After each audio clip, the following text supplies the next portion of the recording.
বন্ধুরা ২০২৬ ফিফা বিশ্বকাপের গ্রুপ সির সবচেয়ে আকর্ষণীয় ম্যাচগুলোর একটি হতে যাচ্ছে ব্রাজিল বনাম মরক্কো।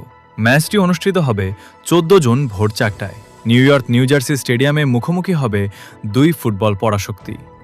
ব্রাজিলের সম্ভাব্য শক্তিশালী একাদশ গোলরক্ষক Alisson Becker, defender Ibanez, Marquinhos, Gabriel Magalhaes, Douglas Santos, midfielder Casemiro, Bruno Guimaraes, Lucas Paqueta, forward Vinicius Junior, Raphinha, Neymar junior.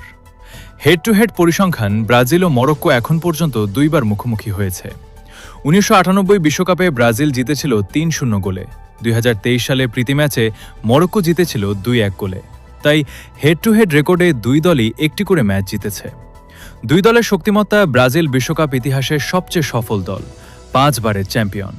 Vinicius, Neymar, রাফিনিয়াদের মতো বিশ্বমানের আক্রমণ ভাগ। কার্লো আনচেলোত্তির অধীনে আরও কৌশলী ফুটবল খেলছে দলটি। মরক্কো ২০২২ বিশ্বকাপের সেমিফাইনালিস্ট। দুর্দান্ত রক্ষণভাগ এবং দ্রুত কাউন্টার অ্যাটাক তাদের বড় অস্ত্র। আশরাফ হাকিমি ও ব্রাহিম দিয়াজের মতো তারকা খেলোয়াড় রয়েছে দলে।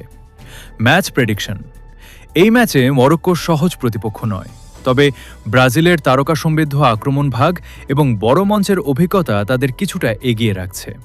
আমার প্রেডিকশন: ব্রাজিল ২-১ মরক্কো। তবে মরক্কো যদি তাদের শক্তিশালী ডিফেন্স ধরে রাখতে পারে তাহলে ম্যাচটি ড্র হওয়ার সম্ভাবনাও রয়েছে।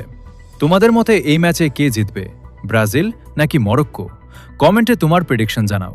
আর বিশ্বকাপ ২০২৬-এর সব আপডেট পেতে চ্যানেলটি সাবস্ক্রাইব করতে ভুলবে না।